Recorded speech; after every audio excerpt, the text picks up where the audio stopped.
What is going on today, guys? Today we're going to be taking a look at the Axial SCX-24 Bronco. This is a sub $100 offering from Axial. At least that's what I got it for at my local hobby shop. Retail is about $125, but I got it for just under $100 with tax. So the features are a fully licensed body Ford Bronco 2022. It's got some traction aids up there along with 2 fuel cans and a toolbox on the roof rack. Some of the decals are aftermarket. They came with the kit. Wanted to differentiate it a little bit because it was looking a little too plain. It's got a 4-channel receiver. Got a switch here for lights. You can have them in 3 positions. You can have them off, on, or flashing. Now it's pretty cool they added that because a lot of manufacturers don't let you control lights from the transmitter. They're just on or off. Coming around to the back, we can see a Nitto sticker that was factory. It did have a spare tire on the back, but it set the weight off too much, so I removed it. It's got a nice license plate that says AX Bronco, which means Axial Bronco. Good amount of articulation on this for just a stock SCX-24. I'm pretty impressed with this little guy. Suspension, I believe they're just not oil-filled shocks, so they're pretty bouncy, pretty twangy, pretty cheap. Similar to something that you'd find on a Kyosho Mini Z, like that one. Same deal there.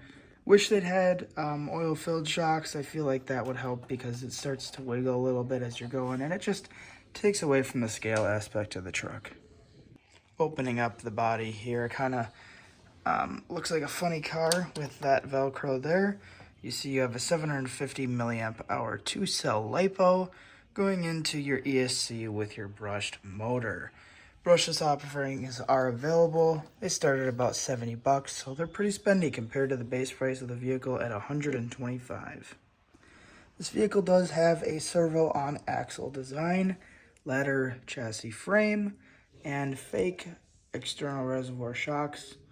I'm not too much of a fan of the servo on axle design. I think it takes away from the scale look.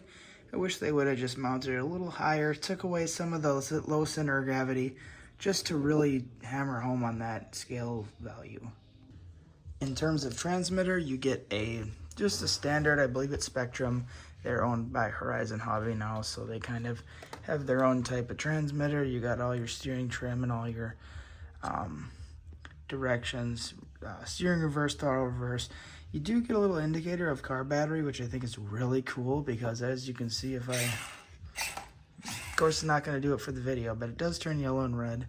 Not sure what G LED means. I thought that had to do with the lights, but it does not. And then R LED is just red LED. That's what happens when you power the controller on. It's got a little lanyard hook, which is nice. Nice wheel on it, decent design. You know, for a cheap offering from Axial, pretty solid controller. So I'll give you guys a little clip on how it runs. It's pretty quiet. All you really hear is the mesh whine. Decent control for that brushed small motor in there, not even FOC. I'd love to check a brushless system in one of these and see how it does, because I believe it'd be even quieter. And if you have that field-oriented control, you can crawl super slow. You can still slow this one down pretty good, but it's just not quite like the big trucks. Overall, I believe this is a great truck for the money, and if you can get it for $124 retail, I would say pick it up. 10 out of 10 for me.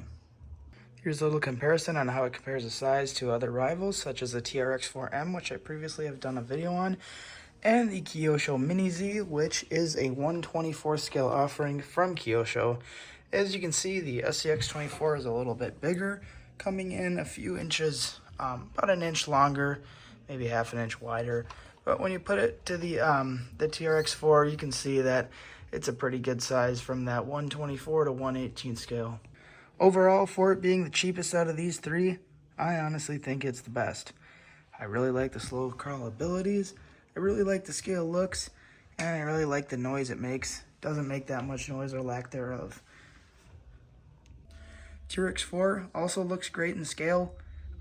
Wheels are great. This is the high trail edition, but lacks the low crawl and articulation. Does have oil-filled shocks, which I think are dampened a little bit too much. So that's why I think the winner is right here. The Axial SCX-24 is your winner for the micro and slash mini crawler comparison.